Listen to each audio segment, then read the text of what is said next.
લક્ષ્ય ન્યૂઝ, એક નજર, એક લક્ષ્ય. જી, મારું નામ જીતેન્દ્ર કુમાર લાલાભાઈ પટેલ છે. હું ચીફ ઓફિસર તરીકે હાલની અંદર થાનગઢ નગરપાલિકામાં ફરજ બજાવું છું.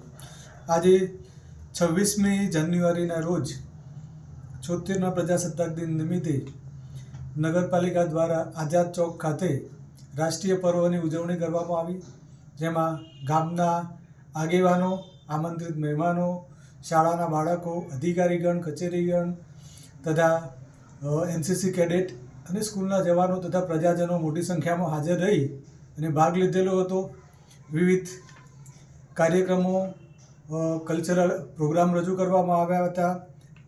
બાળકો દ્વારા સરસ રીતે તૈયાર કરી અને સ્પીચ આપવામાં આવી હતી. ગીત તથા સાંસ્કૃતિક કાર્યક્રમો રજૂ કરવામાં આવી અને ખૂબ ઉત્સાહભેર 26મી જાન્યુઆરીની ઉજવણી કરવામાં આવી.